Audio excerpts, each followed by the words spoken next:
Refraction of light you have done in class 10th, ठीक है, और उससे पहले आपने किया है इसको क्लास 8 में। और ये होता क्या है बताओ क्या होता है? ये फेनोमेना होता है। लाइट का एक फिनोमेना होता है, चलो ठीक है। What else?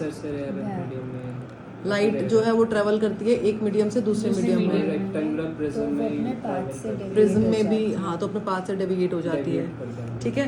So it is the phenomena of light and where the light changes its path when it passes from one medium to another, ठीक है। So when light travels, you can write the heading refraction, ठीक है। So when light travels from one medium to another, it deviates. Light deviates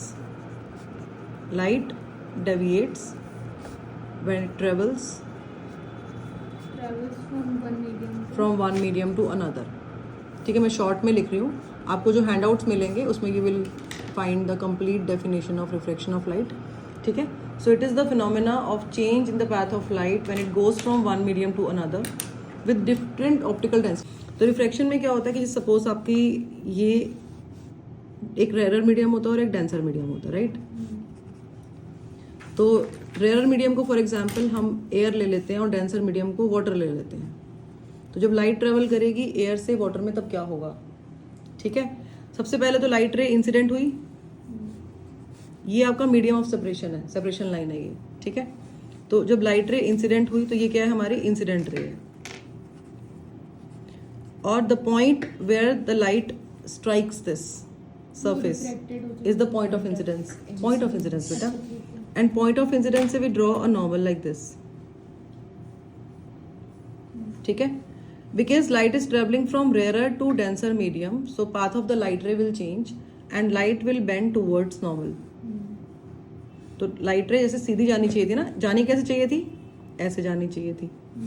अगर ये air में ही रहती और ये वाटर नहीं आता तो लाइट रे स्ट्रेट जाती, बट बिकॉज मीडियम चेंज हो गया इसलिए लाइट रे अपने पाथ से डिविएट हो गई and now it is bending and it is moving towards normal, no. So angle between, this is your refracted ray, no. अब angle between incident ray and normal is called angle of incidence. And angle between refracted ray and normal is called angle of refraction. And you can see that in this case angle I and angle R, they are not equal, no? Yes, अब deviation कितना आया, इतना। अगर ये light रे air में ही रहती तो इसे सीधे जाना था, अब बिकॉज ये वाटर में से जा रही है तो इसलिए डेविएट हो गई। कितना डेविएट हुई, इतना डेविएट हुई।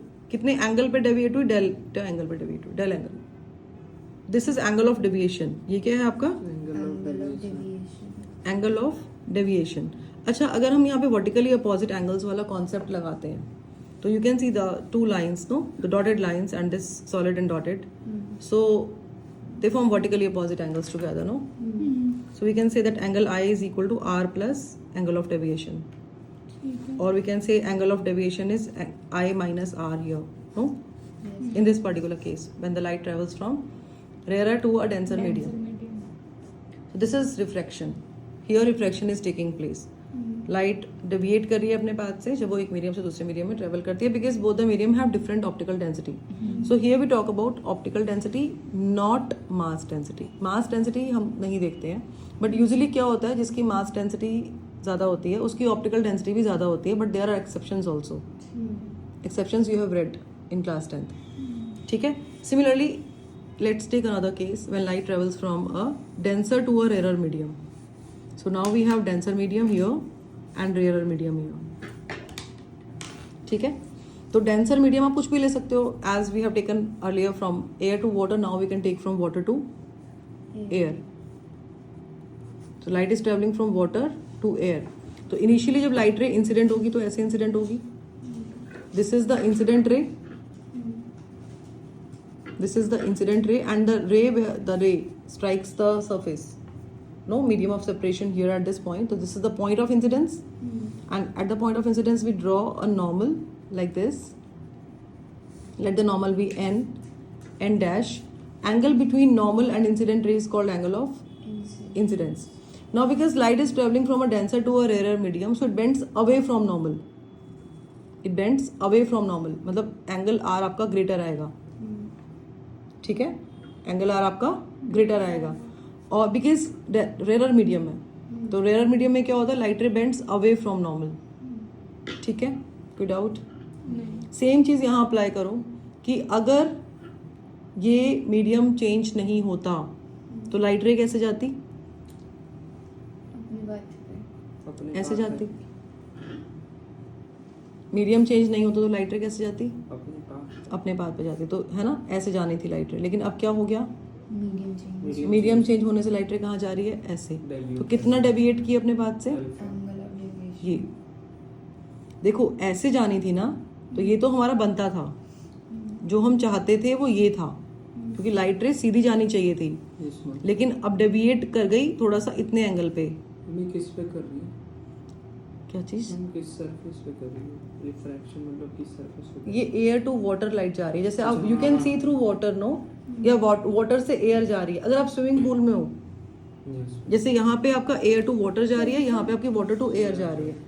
अगर आप बाहर खड़े हो और पानी में अंदर देख रहे हो, तो आपको पानी में नीचे दिख जाता है ना स्विमिंग पूल में कौन कौन है, कैसे है। कोई अगर नीचे भी इमर्स्ड है तो आप देख सकते हो उसको, ये अंदर फ्लोट कर रहा है ना। तो अगर आप पूल के अंदर हो, वाटर के अंदर हो, तो आप ऊपर हवा में देख सकते हो कि कौन है। तो ये वाटर से एयर भी आप देख सकते हो, एयर से वाटर भी आप देख सकते हो। तो वहां पे रिफ्रैक्शन होता है। अच्छा, आपने नोटिस भी किया होगा रिफ्रैक्शन स्विमिंग पूल में, तो वेरी कॉमन एक्सपीरियंस किया है पूल। तो जब हम पूल के अंदर होते हैं और हम ऊपर देखते हैं, तो हमें जो लोग दिखते हैं वो थोड़े से, उनकी हाइट ज्यादा दिखती है, लंबे दिखते हैं, है ना। अच्छा, एक चीज और भी नोटिस की होगी कि जब हम पूल में जाते हैं, तो बाहर खड़े हैं हम, हमें उसकी ना डेप्थ का आइडिया नहीं लगता कभी भी। हमें लगता है यार पानी कम है, बहुत ज्यादा नहीं है, हम आराम से मतलब इसमें जा सकते हैं, है ना। लेकिन जब आप उसके अंदर जस्ट मतलब जाते हो, अंदर एंटर करते हो, तो आपको रियलाइज होता है एक्चुअल में कि डीप है पानी, मतलब पानी बहुत ज्यादा है अंदर। तो ये भी आपका रिफ्रैक्शन ऑफ लाइट है। तो इल्यूजन्स होते हैं रिफ्रैक्शन में, ठीक है। तो जब लाइट रे आपकी, अब हम डिस्कस करेंगे सारी चीजें, डोंट वरी, अभी तो स्टार्टिंग है ये। अभी हम बेसिक कॉन्सेप्ट अंडरस्टैंड कर रहे हैं कि रिफ्रैक्शन कैसे होता है और रिफ्रैक्शन की डेफिनेशन क्या है, और रेयर से डेंसर में और डेंसर से रेयर में क्या होता है। तो जब लाइट रे ट्रेवल करेगी डेंसर से रेयर में, तो लाइट रे अगर नहीं होता ये मीडियम, वाटर में ही लाइट रे जा रही होती तो स्ट्रेट जानी थी ना वो। लेकिन अब क्योंकि एयर में जा रही है तो वो थोड़ा सा बेंड कर गई है अवे फ्रॉम नॉर्मल। तो कितना बेंड की है, इतना बेंड की है, तो ये आपका एंगल ऑफ डेविएशन हो गया। समझ आ रहा है? तो अब भी आप रिलेशन निकाल सकते हो। क्या आएगा, देखो आपका ये एंगल आई किसके इक्वल है, इसके इक्वल है। ये वर्टिकली अपोजिट एंगल्स बन रहे हैं, तो ये पूरा angle is r and this much is delta, है ना, ये डेल हो गया। प्लस आर नहीं, हाँ ये इसको आर माइनस कर सकते हो ना, एंगल ऑफ डेविएशन ऐसे। R minus delta equals to, हाँ, तो आपका जो आई है वो हो जाएगा R minus angle of deviation. So यहाँ से we can write angle of deviation as R minus I, I minus R, क्योंकि इसको वहां ले गए ये पॉजिटिव हो जाएगा, इसको यहाँ ले जाएंगे ये नेगेटिव हो जाएगा। तो देखो यहाँ पे आई माइनस आर आ रहा है और यहाँ पे आर माइनस आर आ रहा है। और एक चीज और है, यहाँ पे भी angle I is not equal to आ रहा है, यहाँ पे भी angle I is not equal to आ रहा है। दूसरी चीज क्या है कि जब लाइट रे ट्रेवल कर रही है रेयर से डेंसर मीडियम में, तो आपका एंगल आई ग्रेटर है आर से।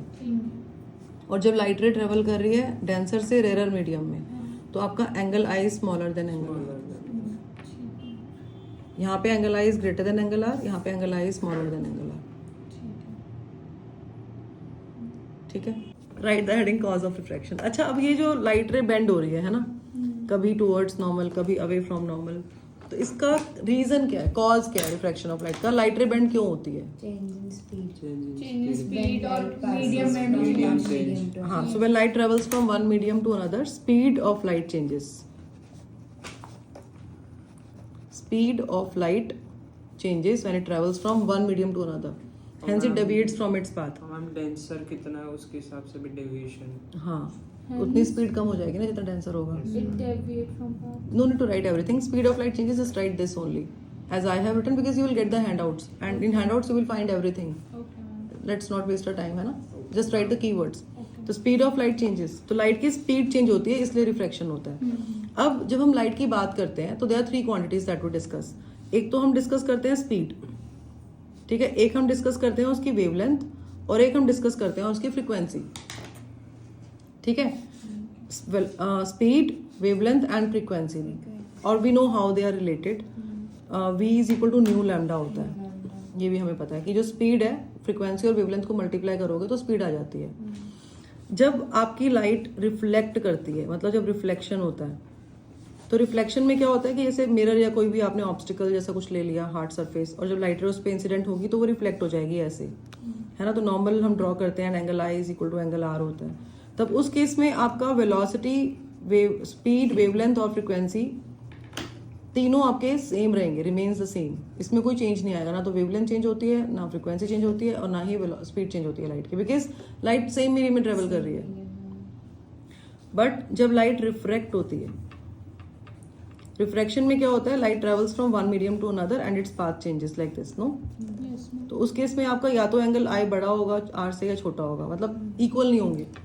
तब उस केस में आपकी वेलोसिटी और वेवलेंथ, ये 2 क्वांटिटीज जो है ये चेंज होती हैं, but frequency remains the same, because frequency जो है वो मीडियम का फंक्शन नहीं है, फ्रीक्वेंसी है लाइट का फंक्शन, वो चेंज नहीं होगा। ये हमने फोटो इलेक्ट्रिक इफेक्ट में भी डिस्कस किया था, इंटेंसिटी में, है ना। इंटेंसिटी एंड फ्रीक्वेंसी हमने डिस्कस किया था ना फोटो इलेक्ट्रिक इफेक्ट, जब हमने ये dual nature of radiation and matter किया था, ठीक है। तो आपकी रिफ्रैक्शन में वेलोसिटी चेंज हो रही है, sorry speed, velocity speed change हो रही है और वेवलेंथ चेंज हो रही है, लेकिन आपकी फ्रीक्वेंसी सेम रहेगी। तो फ्रीक्वेंसी एक क्वांटिटी है जो आपकी रिफ्लेक्शन और रिफ्रैक्शन दोनों में आपकी सेम रहती है, और इसमें स्पीड और वेवलेंथ चेंज होते हैं, ठीक है। ठीक है। अच्छा, अब एक चीज और है, एक हमने जब रिफ्लेक्शन किया था उसमें क्या किया था कि when light is incident normally on the mirror then it retraces its path, और वहां पे आपका angle I is equal to angle r is equal to 0 degree होता है। सेम चीज रिफ्लेक्शन में भी अप्लाई होती है कि अगर कोई लाइट रे नहीं, इसमें हाँ ऑब्वियस है कि इसमें angle I is not equal to angle r होता है, नो डाउट। बट एक ऐसा केस भी है जिसमें रिफ्लेक्शन में एंगल ऑफ इंसिडेंस और एंगल ऑफ रिफ्लेक्शन इक्वल होते हैं। सुन ले बेटा पहले, ये हो जाएगा, यू विल गेट टाइम। तो रिकॉर्डिंग आपको मिल जाती है ना, सब जल्दी मिल रही है ना रिकॉर्डिंग, तो उसको प्रॉब्लम ही नहीं है, ठीक है। तो रिफ्रैक्शन में आपका angle I is not equal to angle r होता है, यहाँ पर तो angle I is equal to angle r है एवरीवेयर, है ना। और 0 डिग्री कब है, जब नॉर्मली इंसिडेंट हो रही है। रिफ्रैक्शन में भी angle I is equal to angle r होता है, कब होता है, जब लाइट रे नॉर्मली इंसिडेंट होती है। जैसे यहाँ पे सपोज ये एयर है और ये वाटर है, कुछ भी ले सकते हो, आपकी चॉइस है क्या ले रहे हो आप। तो जब लाइट रे आपकी नॉर्मली इंसिडेंट होगी तो इट गो स्ट्रेट, तो उसमें कोई बेंडिंग नहीं आती है, ठीक है। बेंडिंग कब आएगी, जब किसी एंगल पे इंसिडेंट होगी तो बेंडिंग आएगी, लेकिन अगर नॉर्मली हिट कर रही है तो नॉर्मली सीधी चली जाती है। तो उस केस में आपका angle I is equal to angle r is equal to 0 degree होता है, and this is the only case in refraction where the angles are equal. और किसी भी केस में एंगल्स इक्वल नहीं होते। रिफ्रैक्शन अगर हो रहा है तो एंगल्स इक्वल नहीं होंगे, but this is the only case way we have angles equal, ठीक है। क्लियर है, कोई डाउट तो नहीं है इसमें। मिराज क्या होता है कि जैसे आपने जून के टाइम पे नोटिस किया होगा कि जब हम पानी दिखता हाँ है। पानी दिखता है जून में ना, जब बहुत तेज गर्मी होती है और हम गाड़ी में जा रहे होते हैं, हमने कभी देखना आगे हाईवे पे या कहीं पे भी ऐसे ना, तो आपको ऐसा लगता है कि आगे पानी है, लेकिन जब आप उसके पास जाते हो तो वहां पे कोई पानी नहीं होता। ये हमको कैसा लगता है, क्यों मतलब? ये एटमॉस्फेरिक रिफ्रैक्शन है और इसको बोलते हैं मिराज, MIRAGE, ठीक है। तो ये एटमॉस्फेरिक रिफ्रैक्शन है।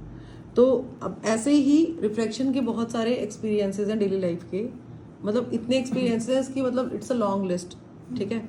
तो जितने मर्जी आप डिस्कस कर लो, और इसके जितने मर्जी आप डेली लाइफ के एक्सपेरिमेंट्स आप परफॉर्म कर लो, बेटा ये इतना इंपॉर्टेंट टॉपिक नहीं है कि जिसमें इतना टाइम दें, ठीक है। ये थ्योरी है ना, थ्योरी है ये, ठीक है। अब जैसे सपोज आपके पास वाटर है और आपने इसमें कोई लेमन डिप किया, तो वो लेमन अराइज दिखता है, it appears bigger in size, हाँ, ठीक है। तो फर्स्ट आपका जो डे टू डे एक्सपीरियंस में आता है वो ये आता है कि lemon appears bigger in size, ठीक है। That's because of refraction of light.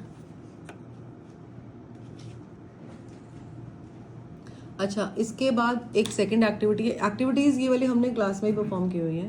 और मैम वो पेंसिल को हाँ 8, 9, 10 की एक्टिविटीज़ हैं ये, और ये हमने यहाँ पे वर्कशॉप कंडक्ट की थी रिफ्लेक्शन की। उसमें हमने बहुत सारी एक्टिविटीज़ रिफ्लेक्शन ऑफ लाइट की परफॉर्म की थी। वो आपको यूट्यूब पे भी लेक्चर्स मिल जाएंगे और वीडियोस मिल जाएंगे, शॉर्ट्स में भी होंगे, और I can share those links with you and we can also perform these activities here in the class. ma'am. ठीक है।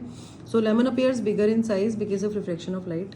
सेकेंड आपका होता है कि अगर हम पेंसिल को मतलब डिप करते हैं, जैसे कि पेंसिल है, ये वाटर है, ठीक है, और यहाँ पे एयर है, तो आपने पेंसिल को डिप किया वाटर में, ऐसे डिप किया आपने वाटर में, तो आप इस पेंसिल को आप यहाँ से देख रहे हो, ठीक है। तो जब आप इस पेंसिल को देखोगे तो लाइट रे कैसे ट्रेवल करेगी? This is a denser medium, no, water is a denser medium, और जो एयर है वो रेयर मीडियम है, तो you are in the rare medium. आप इस पेंसिल को ऑब्जर्व कर रहे हो, तो लाइट रे जब इसमें से पेंसिल में से इंसिडेंट मतलब यहाँ से जब निकलेगी लाइट, क्योंकि कोई भी चीज़ हमें कब दिखती है? जब उसमें से लाइट रे रिफ्लेक्ट करता है ना, उस ऑब्जेक्ट पे लाइट पड़ती है और वो ऑब्जेक्ट से लाइट हमारी आईज पे जाती है, तो हमें वो ऑब्जेक्ट दिखता है। तो यहाँ पे भी यही हो रहा है कि ये ऑब्जेक्ट है, इसमें से लाइट निकल के हमारी आईज तक जाएगी तो हमें ये ऑब्जेक्ट दिखेगा। तो लाइट रे ऐसे इंसिडेंट हुई, ये आपका सेपरेशन आ गया। अब ये आपका एंगल ऑफ इंसिडेंस है, ठीक है, तो ये आपका एंगल ऑफ इंसिडेंस है। अगर तो लाइट रे अब डेंसर से रेयर मीडियम में जा रही है, ये ऑब्जर्वर को हम थोड़ा सा आगे बना देते हैं इधर, तो लाइट रे जा रही है डेंसर से रेयर मीडियम में, तो it will bend away from normal, ठीक है। तो अगर आप यहाँ पर हो तो लाइट रे आपके लिए यहाँ ऐसे रीच कर रही है, ठीक है। एक और बना देते हैं, जैसे एक सपोज एक और इंसिडेंट रे है, ऐसे इंसिडेंट हुई लाइट रे, ठीक है, और वो ये आपका एंगल ऑफ इंसिडेंस हो गया और ये आपका एंगल ऑफ रिफ्रैक्शन हो गया, ठीक है। तो ये आपका एंगल आर है और यहाँ से नीचे आपका एंगल आई है, ये आई और ये आपका आर है। तो you can see that angle I is less than angle R here because light is travelling from denser to a rare medium. तो आपने कभी नोटिस किया कि जैसे सन है, it is very far from us, no, sun का जो अर्थ का डिस्टेंस है, अगर ये सन है, ये अर्थ है, ठीक है, तो ये जो डिस्टेंस है 1 एस्ट्रोनॉमिकल यूनिट है ये, और इसकी वैल्यू होती है 1.496 इन 10⁻11 मीटर, है ना। और light takes 8 minutes and 20 seconds to reach the earth. 8 minute और 20 सेकेंड तो लाइट को सिर्फ आने में लगते हैं सन से अर्थ में, ठीक है। मतलब लाइट की स्पीड बहुत ज़्यादा है, ठीक है, बट ये टाइम भी कम नहीं है उस हिसाब से, है ना। तो 8 मिनट तो लगते ही है ना। अब कितना इतना लंबा डिस्टेंस कवर करके लाइट जो है वो सन से अर्थ तक रीच कर रही है अगर, तो आप ये देखो कि लाइट जब ट्रेवल करेगी तो वो अर्थ के एटमॉस्फेयर को क्रॉस करके निकलेगी। अब जो अर्थ का एटमॉस्फेयर है उसमें ट्रोपोस्फेयर है, स्ट्रेटोस्फेयर है, और भी लेयर्स हैं, मीजोस्फेयर, आइनोस्फेयर, एक्सोस्फेयर, ये लेयर्स हैं। तो लाइट रे जो है वो इन सारी लेयर्स को क्रॉस करती करती आप तक रीच कर रही है। तो कभी मीडियम डेंस होता होगा, कभी रेयर भी मीडियम होता होगा, कभी आयंस आ जाते हैं, स्ट्रेटोस्फेयर में ओजोन लेयर है, उसके बाद हमारे ट्रोपोस्फेयर में भी एटमॉस्फेयर है, एयर है, राइट, ठीक है। तो लाइट रे ऐसा नहीं कि बेंड नहीं करती होगी, but do we see the bending in light when it reaches us? No. हमारे लिए अगर ये सन है तो उसकी लाइट हमारी आईज में स्ट्रेट ऐसे पड़ती है, तो क्या एक्चुअल में लाइट ऐसे स्ट्रेट ही आ रही है? लाइट बेंड हो के आ रही है, मतलब एटमॉस्फेरिक रिफ्रैक्शन तो वहाँ पे भी हो रहा है, but we do not see the bending. हमारे लिए जैसे लाइट रीच करती है तो हमें लाइट का पाथ वही दिखता है, ठीक है। तो अब जैसे आप यहाँ पे हो और यहाँ से आप देख रहे हो लाइट रे आपके आइज तक रीच कर रही है, तो आपके लिए लाइट कहाँ से आ रही है? आपके लिए लाइट यहाँ से नहीं आ रही, आपको बेंडिंग नहीं दिखेगी लाइट की, आपके लिए लाइट आ रही है यहाँ से। तो इन आप जो आपके रिफ्रैक्टेड रेज है ना, इनको आप बैकवर्ड एक्सटेंड करो, ठीक है, यहाँ पे, तो जहाँ पे वो मीट कर रही है आपके लिए लाइट वहाँ से आ रही है। तो पेंसिल जो है आपको यहाँ नहीं दिखेगी, पेंसिल आपको वहीं दिखेगी जहाँ से आपके लिए लग रहा है कि आपको लाइट आ रही है। तो you see the bent in pencil. Pencil appears to be bent at the interface. Pencil appears to be bent at the interface, and the part of the pencil which is immersed in water appears to be thicker in size. मतलब जो part pencil का जो पानी के अंदर है, it appears to be thicker.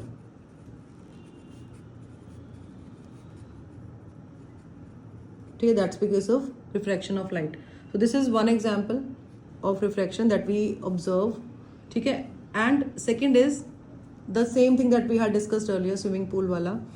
तो इसमें क्या है कि आप भी हो सकते हो, या फिश ले लेते हैं, तो जैसे यहाँ पे एक फिश है, fish is in the water, ठीक है, fish is in the water and there is a fisherman and fisherman is standing here. ठीक है, वो अब जो फिशरमैन है वो तो एयर में है ना, फिश है वाटर के अंदर. So to a fish under water viewing obliquely, a fisherman standing on the bank of the lake, the man looks taller. Fish को मैन टॉलर लगेगा, मतलब इसकी हाइट फिश को ज्यादा लगेगी. क्यों ज्यादा लगेगी? क्योंकि जब फिश फिशरमैन को देखेगी तो उसके लिए फिशरमैन की लाइट कैसे आ रही है? ऐसे आ रही है. क्योंकि देखो फिशरमैन क्यों दिख रहा है फिश को? फिश को फिशरमैन इसलिए दिख रहा है क्योंकि फिशरमैन से लाइट रिफ्लेक्ट हो रही है और वो लाइट आईज तक रीच कर रही है फिश की, तो इसलिए उसको वो दिख रहा है ना. तो जब लाइट फिशरमैन से निकली तो ये आपका एंगल ऑफ इंसिडेंस बन गया और ये लाइट रे रिफ्रैक्ट हो जाएगी ऐसे. अब फिश के लिए लाइट कैसे आ रही है? ऐसे आ रही है ना. उसको ये बेंडिंग नहीं दिखेगा, फिश को बेंडिंग नहीं दिखेगा, उसको ये दिखेगा कि लाइट ऐसे आ रही है. तो उसके लिए लाइट कहाँ से आ रही है? इसको बैकवर्ड एक्सटेंड कर दोगे रिफ्लेक्टेड लाइट को, उसके लिए लाइट यहाँ से आ रही है. तो उसको जो फिशरमैन की इमेज दिखेगी वो ऐसे दिखेगी, थोड़ा सा उसको उसकी हाइट ज्यादा दिखेगी फिशरमैन की. ठीक है. तो जब आप पानी के अंदर होते हो, आप पूल में हो और पूल में आप अंदर हो वाटर के, आपकी आईज में ही पानी है ना, हल्का हल्का इससे ग्लासेस लगाए होते हैं but still you are in the water. तो आप जब ऊपर देखोगे तो आपको जो लोग खड़े होंगे वहां पे वो थोड़े से उनकी हाइट ज्यादा लगती है. तो रिफ्रैक्शन इज द रीजन. और वो हमने डिस्कस कर ही लिया शैलो डीप वाला, कि हम जब बाहर से पूल को देखते हैं तो हमें उसकी डेप्थ का आइडिया नहीं लगता, हमें उसकी डेप्थ कम लगती है, हमें लगता है अरे थोड़ा सा ही तो पानी है, ज्यादा नहीं है. बट जब हम उसके अंदर जाते हैं एक्चुअल में, देन वी फील कि हाँ नहीं ये तो डीप है ना. तो फिर ये आपका स्विमिंग पूल का भी आपने खुद का एक्सपीरियंस किया हुआ ये एग्जाम्पल है. ठीक है. अच्छा, कभी कभी ऐसा भी होता है कि एक तो पेंसिल का हमने एग्जाम्पल ले लिया है ना, एक हमने फिश का एग्जाम्पल ले लिया, एक हमने लेमन का एग्जाम्पल ले लिया. 3 एग्जाम्पल्स हो गए हमारे. एक हम लेंगे कॉइन का एग्जाम्पल. कॉइन के एग्जाम्पल में क्या है कि आपने कभी ऐसी कोई चीज़ है जैसे पानी में जैसे बकेट होती है कभी, या हाँ होली में शायद आपने ये एक्सपीरियंस किया हो. होली में ना हम गुब्बारे पानी वाले बनाते हैं. ठीक है. या कोई भी ऐसी चीज़, कोई भी रीज़न हो सकता है, मतलब जिसमें आप पानी में हाथ डालते हो. ठीक है. तो सपोज यहाँ पे कोई चीज़ रखी हुई है एंड दिस मतलब bucket is filled with water. कोई भी ग्लास है या कुछ भी मतलब कंटेनर है, ये पानी से भरा हुआ है और यहाँ पे कोई चीज़ है जो पानी के अंदर है. तो कभी कभी क्या होता है ना, ये हमारा लाइव हमने ये भी एक्सपीरियंस की हुई चीज़ है कि जब हम इसमें हाथ डालते हैं बीच में तो हमें लगता है अरे यहीं तक ही जाएगा हमारा हाथ, मतलब ज़्यादा उसकी डेप्थ का हमें आइडिया नहीं लगता. मतलब हमें लगता है कि इतना ही, मतलब यहाँ तक या यहाँ तक हमारा हाथ पानी में जाएगा और हम निकाल लेंगे. बट जब उसके अंदर हम हाथ डालते हैं तब थोड़ा सा वो नीचे तक होता है और हमें थोड़ा और नीचे जाना पड़ता है और उसको निकालने के लिए. Because what we see is the image of that object. ठीक है. अब यहाँ पे भी सेम कॉन्सेप्ट लगेगा. लाइट इसमें से इंसिडेंट हो रही है ऐसे. ठीक है. तो ये आपका सेपरेशन हो गया, ये नॉर्मल पॉइंट ऑफ इंसिडेंस है. यहाँ पे हमने नॉर्मल ड्रॉ किया, ये आपका एंगल ऑफ इंसिडेंस हो गया. ठीक है. अब because light is travelling from a denser to a rare medium, no, तो it will bend away from normal. तो लाइट रे ऐसे बेंड हो गई. ठीक है. अब जो एक लाइट रे और ड्रॉ कर लेते हैं. हमने नॉर्मल वाली बात की थी ना कि जब हम नॉर्मली कुछ मतलब रिफ्रैक्शन में एक ही केस होता है जिसमें स्ट्रेट जाती है नॉर्मल, वो ऐसे जाएगी है ना.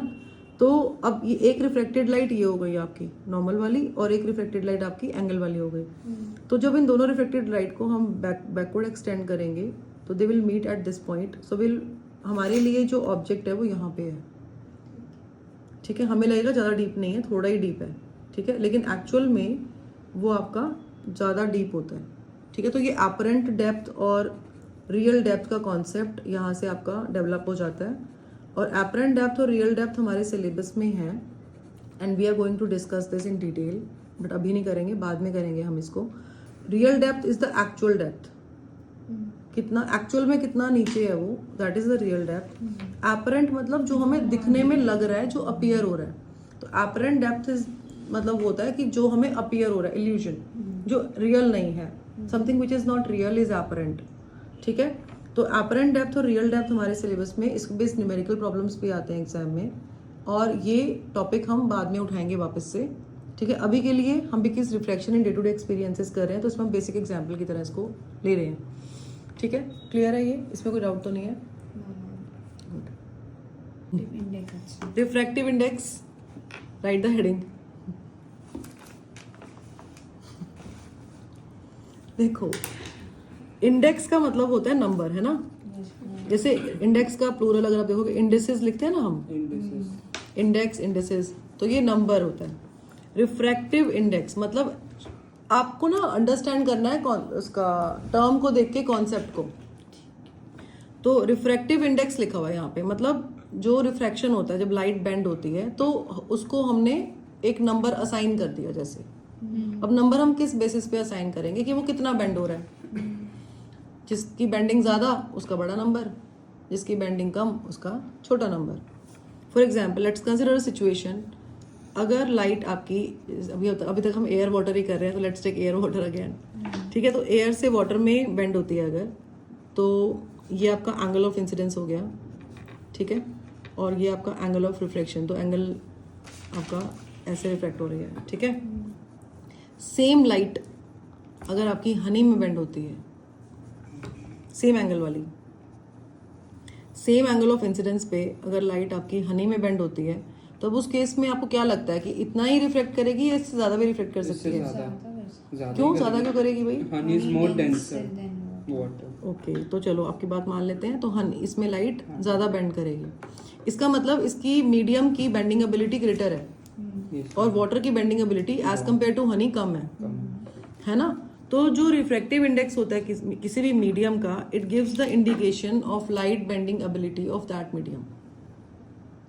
It tells us about the, it gives the indication or it tells us about the light bending ability of a medium, कि कोई भी मीडियम लाइट को कितना बेंड कर रहा है, ठीक है। And it is defined as the extent of the change in direction of light in a given pair of media. Given pair of media, जैसे air water is pair of media, air honey is pair of media, medium media, singular plural, ठीक है। तो extent of the change in the direction of light, कि light की direction में कितना change आ रहा है, कितने एक्सटेंट तक आ रहा है, it tells us about that, ठीक है। अब जो वैल्यू है रिफ्रैक्टिव इंडेक्स का, वो किस पे डिपेंड करता है? लाइट की स्पीड पे। रिफ्रैक्टिव इंडेक्स किस पे डिपेंड करता है? Depends on the speed of light. हम कभी भी रेयर मीडियम एयर ही लेंगे? नहीं, जरूरी नहीं है, ये तो हम वैसे ही ले रहे हैं। आप कुछ और भी ले सकते हो, वाटर और हनी ले सकते हो, वाटर इज एयर और honey is denser, you can take like that, ठीक है। तो it depends upon the speed of light obviously, because यहाँ पे लाइट की स्पीड कम हो रही है तभी इतनी बेंड हो रही है, और यहाँ पे लाइट की स्पीड और ज्यादा कम हो रही है, इसलिए बेंडिंग उतनी ज्यादा हो रही है। समझ रहे हो आप? जितनी ज्यादा लाइट की स्पीड कम होती जाती है, उतना ही वो शॉर्टर पाथ एक्वायर करने का ट्राई करती है मीडियम में, और shorter path is the straight line path, no. तभी वो नॉर्मल की साइड बेंड होती है, क्योंकि यहाँ पे लाइट की स्पीड कम हो रही है और यहाँ पे और कम हो रही है। तो स्पीड कम हो रही है, यहाँ पे और कम हो रही है, और जितनी ज्यादा स्पीड कम होगी तो लाइट रे ट्राई करेगी एक्वायर करना शॉर्टेस्ट पाथ या शॉर्टर पाथ, राइट। तो shorter path is the straight line path, shortest is the straight line path, है ना। शॉर्टेस्ट क्या होता है? स्ट्रेट लाइन होता है। तो शॉर्टर अगर एक्वायर कर रही है तो वो तभी बेंड हो रही है टुवर्ड्स नॉर्मल। कम से कम पाथ, छोटे से छोटा क्रॉस करने का ट्राई करेगा, ठीक है। अब आपका जो रिफ्लेक्टिव इंडेक्स है, ये किस पे डिपेंड करता है? दोनों मीडियम की स्पीड पे, स्पीड ऑफ लाइट पे डिपेंड करता है, ठीक है। तो अगर आपकी लाइट जो एयर में यूजुअली वी टेक सी,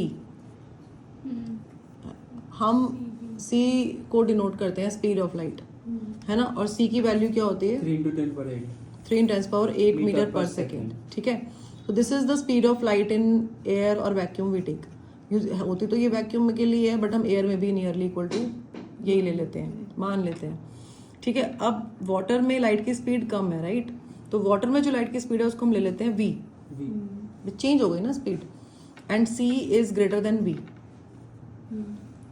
मानते हो? बिकॉज ऑब्वियस है मीडियम में स्पीड कम हो रही है ना. तो हम जो रिफ्रैक्टिव इंडेक्स फाइंड करेंगे वो हम इन दोनों की स्पीड को डिवाइड करेंगे. तो n is equal to c upon v हो जाएगा आपका. रिफ्रैक्टिव इंडेक्स को हम n से डिनोट करते हैं. ठीक है, रिफ्रैक्टिव इंडेक्स को हम किससे डिनोट करते हैं? n से डिनोट करते हैं. और ये c अपॉन v है. तो इस c is constant, its value is 10⁻8 metre पर second and v is the velocity of light in the medium and this is the refractive index of the medium. किसका refractive index है ये? तो ma'am ये unitless और dimension बिल्कुल, हाँ जी. तो ये जो आपका रिफ्रैक्टिव इंडेक्स है ये n, ये किसका है? मीडियम का. किसका रिफ्रैक्टिव इंडेक्स है ये? मीडियम का रिफ्रैक्टिव इंडेक्स है. ये लाइट की वेलोसिटी किसकी है? ये स्पीड किसकी है? मीडियम में. मीडियम में स्पीड कितनी होगी? मीडियम का रिफ्रैक्टिव इंडेक्स कितना होगा? ठीक है. तो ये जो रिफ्रैक्टिव इंडेक्स आता है ये मीडियम का आता है. और जब हम इसको कंपेयर करते हैं एयर से या वैक्यूम से, because you are comparing here with air, no, और you can compare the speed with vacuum, speed of light in any medium with speed of light in vacuum और air, तो उसको हम बोलते हैं absolute refractive index. तो इसमें एक और टर्म आगे ऐड कर दो रिफ्रैक्टिव इंडेक्स के आगे, absolute refractive index बोलते हैं उसको हम. क्या बोलते हैं? यस, absolute refractive index बोलते हैं इसको हम. तो refractive index of a medium with respect to air is called absolute refractive index. And because here we are dividing speed with speed, right? So it has no units, it is unitless, and since it is unitless, it is dimensionless as well. ठीक है. अब एक चीज और आती है कि जो आपका रिफ्रैक्टिव इंडेक्स है कौन कौन से फैक्टर्स पे डिपेंड करता है. एक तो फिजिकल कंडीशंस पे डिपेंड करता है, टेम्परेचर पे डिपेंड करता है. बिकॉज ऑब्वियस है टेम्परेचर ज़्यादा कम होगा तो अकॉर्डिंगली उसका बेंडिंग एबिलिटी मीडियम का चेंज हो जाएगा. Wavelength of light used, frequency उस पर डिपेंड करता है. और nature of medium, nature of surrounding पर डिपेंड करता है. ठीक है. अब ये वेवलेंथ का क्या रिलेशन है, वेवलेंथ पे रिफ्रैक्टिव इंडेक्स कैसे डिपेंड करता है, लेट्स फाइंड आउट प्लीज. हाँ जी, एक बार देखो आप सामने. अगर हम ये मान के चलें कि एयर में जो वेवलेंथ है वो लैम्डा नॉट ले लेते हैं, बिकॉज आपने देखा है पहले हम नॉट बहुत लगाते हैं frequent, epsilon not, mu naught, permeability of free space, permittivity of free space. Where we take vacuum or air we use this knot. तो let's use the same knot here for this, है ना. तो air में जो wavelength है वो हम ले रहे हैं लैम्डा नॉट. मीडियम की जो वेवलेंथ है वो हम ले रहे हैं लैम्डा एम. ठीक है. I am using another pen so that you can just see clearly. Lambda m. तो आपको रिलेशन पता है कि आपका जो रिलेशन है वो क्या होता है, v is equal to nu lambda होता है ना. तो यहाँ पे अगर हम c और लैम्डा नॉट ले रहे हैं तो c क्या हो जाएगा, न्यू लैम्डा नॉट. मानते हो? स्पीड इज c, v को रिप्लेस कर दो c से और लैम्डा को रिप्लेस कर दो लैम्डा नॉट से. और जो नीचे आएगा वो क्या आएगा, v is equal to nu lambda m. Medium में है ना, तो v is equal to nu lambda m. नहीं आया? आ गया? दिख नहीं रहा. अभी दिख रहा है इसमें. अच्छा, अब जो आपका n है वो क्या है, c अपॉन v है ना. तो अगर हम ये लिखें कि n is equal to c upon v तो है ही, तो c के प्लेस पे we can write nu lambda not और v के प्लेस पे we can write nu lambda m. तो न्यू से न्यू कैंसिल हो जाएगा और आपका जो रिफ्रैक्टिव इंडेक्स है वो आ गया lambda not by lambda m. c is greater than v, no, there is no doubt. तो c अगर ग्रेटर देन v है तो न्यूमरेटर आपका डिनोमिनेटर से बड़ा है ना. तो अगर आपका न्यूमरेटर डिनोमिनेटर से बड़ा है तो n has to be greater than 1. ठीक है ना. अदिति, मेरे बच्चे पहले यहाँ देख ले, ये होता रहेगा, कहीं नहीं जा रहा, मैं भी यही हूँ, है ना. बट ये इंपॉर्टेंट है समझना. ठीक है. c is greater than v. तो c अगर v से बड़ा है तो न्यूमरेटर बड़ा है ना, न्यूमरेटर बड़ा होगा तो आपकी वैल्यू ग्रेटर देन 1 आएगी. तो n इज ग्रेटर देन 1. और अगर न्यूमरेटर ग्रेटर देन 1 है तो lambda naught is greater then lambda m.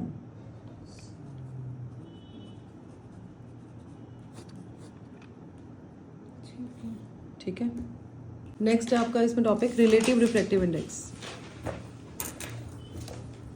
Relative refractive index. अच्छा, रिलेटिव वर्ड ना बहुत कॉमनली यूज करते हैं हम फिजिक्स में. जैसे आपने यूज किया हुआ है रिलेटिव वर्ड पहले भी, है ना.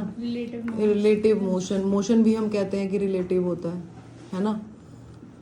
कि कोई ऑब्जेक्ट एक ऑब्जर्वर के लिए रेस्ट पे और दूसरे ऑब्जर्वर के लिए मोशन में हो सकता है। रिलेटिव वेलोसिटी भी पढ़ा हुआ है हमने, जिसमें हम एक ऑब्जेक्ट की वेलोसिटी को दूसरे के रिस्पेक्ट में देखते हैं।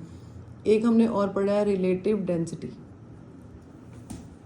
रिलेटिव डेंसिटी में हम डेंसिटीज को कंपेयर करते हैं, density of substance with that of water, है ना। अब ये आ गया रिलेटिव रिफ्रैक्टिव इंडेक्स। मतलब इसमें हम क्या कर रहे हैं, रिलेटिव एक मीडियम को दूसरे मीडियम के रिस्पेक्ट में फाइंड कर रहे हैं उसका रिफ्रैक्टिव इंडेक्स को, ठीक है। It is the refractive index of a medium with respect to another medium, ठीक है। तो जैसे अगर पहले तो एक केस आपने एयर वाटर का तो लिया ही हुआ है, एयर या मीडियम कह सकते हैं, है ना। तो ये आपका जैसे एयर और ये कोई भी मीडियम है, अगर हम एयर और मीडियम का केस लेते हैं तो लाइट रे इंसिडेंट हुई, ये पॉइंट ऑफ इंसिडेंस है, इस पे नॉर्मल ड्रॉ किया, एंगल ऑफ इंसिडेंस और ये आपका angle of refraction, light ray bend हो गई टुवर्ड्स नॉर्मल, ये आपका आर आ गया। तो रिफ्रैक्टिव इंडेक्स जो मीडियम का आता है वो होता है ना, जो स्पीड है लाइट की वो एयर में सी और मीडियम में हो गई वी। तो हम जो एब्सोल्यूट रिफ्रैक्टिव इंडेक्स है we write like this c upon v, है ना। अगर इसकी वेवलेंथ लाइट की एयर में लैम्डा नॉट है और लाइट की वेवलेंथ मीडियम में लैम्डा एम है, तो इसको हमने अभी किया ना, lambda not by lambda m भी हो जाता है। तो ये आपका है एब्सोल्यूट रिफ्रैक्टिव इंडेक्स। तो एब्सोल्यूट रिफ्रैक्टिव इंडेक्स में हम क्या करते हैं, हम बेंडिंग चेक करते हैं विद रिस्पेक्ट टू एयर या वैक्यूम। तो जब आप किसी मीडियम को कंपेयर कर रहे हो एयर से या वैक्यूम से, तो जो रिफ्रैक्टिव इंडेक्स आता है उसको हम बोलते हैं एब्सोल्यूट रिफ्रैक्टिव इंडेक्स।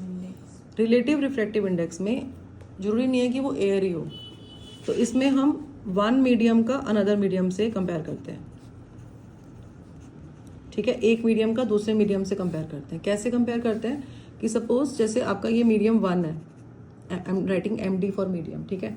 तो मीडियम 1 है एंड दिस इज मीडियम 2। अब मीडियम 1 में जो लाइट की स्पीड है उसको हम ले लेते हैं V1 और मीडियम 2 में जो लाइट की स्पीड है उसको हम ले लेते हैं V2। तो मीडियम 1 में लाइट की स्पीड V1 हो गई, मीडियम 2 में लाइट की स्पीड V2 हो गई। अब जब लाइट रे इंसिडेंट हुई तो ये आपकी इंसिडेंट रे है। हमेशा ना मार्क एरोज मार्क करना मत भूलना। देखो ये एक हैबिट डेवलप कर लो कि जब भी आपने लाइन बनानी है ना, इंसिडेंट रे बनानी है या रिफ्लेक्टेड रे बनानी है, रिफ्लेक्टेड रे बनानी है, तो आपने एरो लगाना ही लगाना है। रे डायग्राम्स में भी एरो लगाना है। बच्चे क्या करते हैं, एरोज पता नहीं क्यों नहीं लगाते, मुझे समझ नहीं आती कि लाइन ऐसे अगर लेंस का भी अगर कुछ बनाएंगे ना तो ऐसे लाइन बना के ऐसे छोड़ देंगे, कुछ भी क्लैरिटी नहीं हो रही उसमें, पता ही नहीं चल रही क्या है क्या चीज़ ये। ठीक है टीचर्स को पता होता है, but we should always mark like this. Clarity होनी चाहिए कि लाइट रे ऐसे जा रही है। एरोज को मत भूलना प्लीज़। ये आपका पॉइंट ऑफ इंसिडेंस हो गया। पॉइंट ऑफ इंसिडेंस से आपने नॉर्मल ड्रॉ किया, ठीक है। इंसिडेंट रे और नॉर्मल के बीच का जो एंगल होता है वो आपका एंगल ऑफ इंसिडेंस होता है। और फिर लाइट रे आपकी बेंड कर सकती है away towards normal, we don't know ना, तो लेट्स बेंड इट। तो ये आपका एंगल आर हो गया। अब जो आपका मीडियम 1 है उसमें हम आपका एब्सोल्यूट रिफ्रैक्टिव इंडेक्स मीडियम 1 का अगर हम N1 लेते हैं तो we can write N1 as C upon V1। Can we write like this? क्योंकि N1 is the absolute refractive index of that medium, मतलब इस मीडियम का एयर के रिस्पेक्ट में, समझ रहे हो? इस मीडियम का एयर के रिस्पेक्ट में। ऐसे ही मीडियम 2 का एयर के रिस्पेक्ट में N2 एब्सोल्यूट रिफ्रैक्टिव इंडेक्स है, तो ये क्या हो जाएगा आपका C अपॉन V2, ठीक है। अब रिलेटिव रिफ्रैक्टिव इंडेक्स में हम एक मीडियम को दूसरे मीडियम से कंपेयर कर रहे हैं, है ना। अगर हम बोल रहे हैं कि इसका रिफ्रैक्टिव इंडेक्स है 3 और इसका है 6 एब्सोल्यूट वाला, तो इसका इसके कंपैरिजन में 1/2 है और इसका जो है इसके कंपैरिजन में ट्वाइस है, डबल है। तो ये वो है, इसका हाफ है ना। हम बोलेंगे ना कि इसका रिफ्रैक्टिव इंडेक्स एब्सोल्यूट इसके कंपैरिजन में हाफ है, तो ये इसका रिलेटिव रिफ्रैक्टिव इंडेक्स हो गया हाफ, ठीक है। और इसका जो है इसके कंपैरिजन में 2 है, तो 2 is the relative refractive index of this medium with respect to this medium, ठीक है। तो अब अगर हम मीडियम 2 का 1 से कंपेयर कर रहे हैं तो refractive index of medium 2 with respect to 1, ऐसे भी नोटेशन है और ऐसे भी नोटेशन है, 2 विद रिस्पेक्ट टू 1। तो ये है 2 का विद रिस्पेक्ट टू 1, मतलब रिफ्रैक्टिव इंडेक्स किसका निकाल रहे हो आप? 2 का निकाल रहे हो 1 के रिस्पेक्ट में, तो उसको N21 से डिनोट करोगे।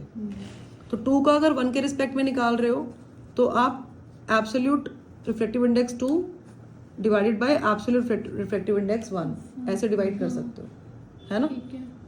ऐसे ही अगर हम रिफ्रैक्टिव इंडेक्स निकाल रहे हैं 1 का विद रिस्पेक्ट टू 2, मतलब 1 की बात कर रहे हैं, 1 का 2 के रिस्पेक्ट में क्या है, तो 1 का 2 के रिस्पेक्ट में क्या है, N1 बाय N2। ठीक है। अब जैसे यहाँ पे हमने 3 और 6 लिखा था छोटा छोटा, है ना, तो 1 का 2 के रिस्पेक्ट में क्या है? डबल 1 का 2 के रिस्पेक्ट में है। हाँ, refractive index of medium 1 with हाँ। कैसे निकाला? 3 को 6 से डिवाइड कर दिया। हाँ। समझ रहे हो ना क्या कह रही हूँ? कुछ नहीं है, ये बेसिकली कंपैरिजन है। क्वेश्चन क्या है? Monochromatic light of wavelength 589 nanometre is incident from air on water surface। ठीक है, लाइट की वेवलेंथ दी हुई है 589 नैनोमीटर और ये इंसिडेंट हो रही है एयर से वाटर में। Refractive index of water is given to you, it is 1.33। ठीक है, find the wavelength, frequency and speed of reflected light.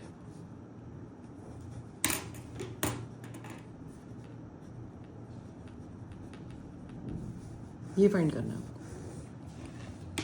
Easy direct question है, कुछ भी नहीं करना है इसके अंदर।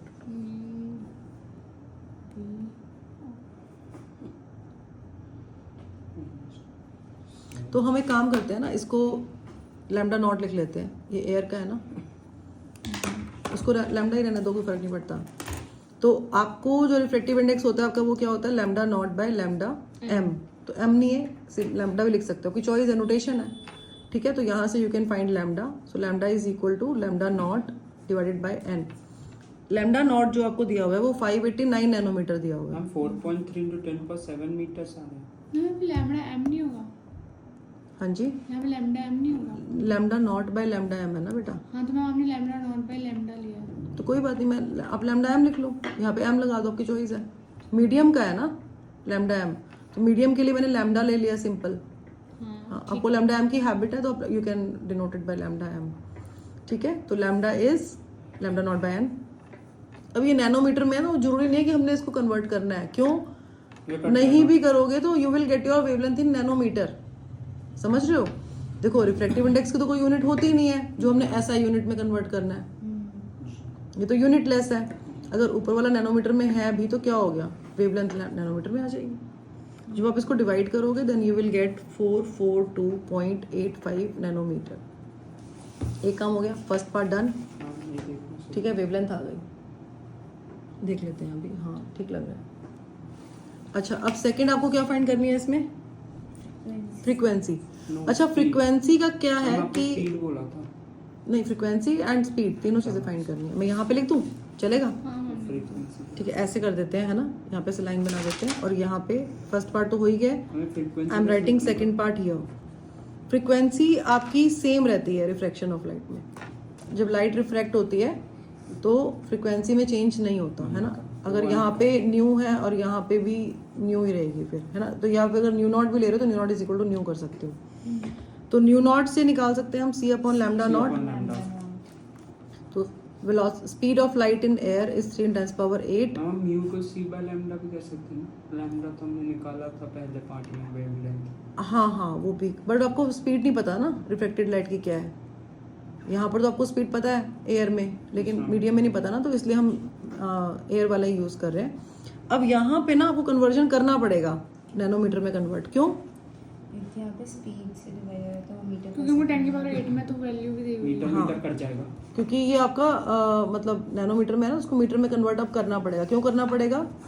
क्योंकि मीटर ऊपर जो मीटर आपकी कट जाएगा। हाँ, ऊपर जो आपकी जो स्पीड है वो मीटर पर सेकंड में है, तो नीचे आप नैनोमीटर में नहीं ले सकते, आपको उसको मीटर में लिखाना पड़ेगा। तो आप सेकंड इनवर्स आएगा। सॉल्व करोगे तो आपका आंसर आएगा 5.09 × 10⁻14 यस मैम। पर सेकंड भी लिख सकते हो। आपका मन कर रहा है Hertz। हर्ट्स में लिखने का, यूनिट होती है फ्रीक्वेंसी की, है ना, हम आगे। Capital H small c, you can write hertz. Third part में क्या है? वेलोसिटी। स्पीड फाइंड करनी है। Speed। स्पीड क्या? ठीक है, आप v is equal to nu lambda भी कर सकते हो, तो यहाँ से स्पीड आ जाएगी आपकी। हाँ, फ्रीक्वेंसी आपको पता ही है कितनी है, हाँ, और लैम्डा भी आपको पता है कितना है ना। तो लैम्डा ये है और फ्रीक्वेंसी ये है, इन दोनों को मल्टीप्लाई करोगे स्पीड आ जाएगी। तो v is equal to nu lambda भी कर सकते हो।